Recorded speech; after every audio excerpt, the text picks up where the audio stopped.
Good afternoon, everyone, and welcome to today's edition of Storytime. Sorry if the light gets bad. It's a pretty crappy weather today in Melbourne. Not that anybody's surprised. We're coming to you from our new location. Nearly all finished moving. It's been a bit of a clusterfuck, but we're here now. So let's see what's on today's edition of Storytime. This one just jumped out, so maybe we should just have this one and see what it is. I feel like it's a good one. Moving's hard and I'm tired, so... Good one. Burnouts.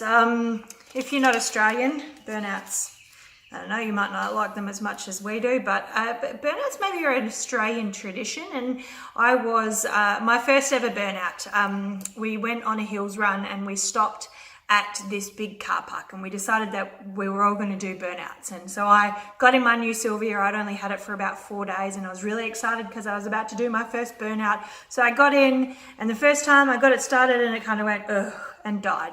So started again, it started and I was doing it. My first ever burnout, and it was happening and I was excited.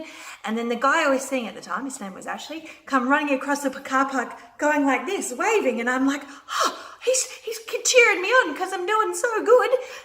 But he wasn't. The guy that lived across the road from this truck stop where we were at had called the police and come over and told us to leave because he was angry. So we all quickly had to scatter away and get out of the car park before the police came. So as I drove off out of the car park through the hills to try and get home, my car developed a really bad miss and wouldn't accelerate and wouldn't anything. So here's me in my brand new car thinking, oh, I fucked it for doing one burnout, which was actually kind of shit anyway.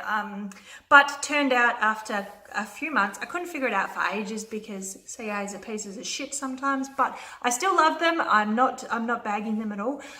If you don't know, CAs are an engine in the SilWA. They're kind of the underdogs and everybody hates them, but not me. I love them. So anyway, it ended up being the O2 sensor and we fixed it and it was fine. But that was my first ever burnout. I don't really like burnouts. I kind of see them to be a little bit pointless, so I don't do them that often, or I didn't do them that often. I have an all-wheel drive car now that won't do burnouts, so yeah, that is my first burnout experience when I thought I was doing real good, but the police were actually coming, so drive safe everyone, keep it to the tracks. That's today's story time. Thanks so much for joining me. I'll catch you next week. Be good to everyone. I love you with love and burnouts, Miss K.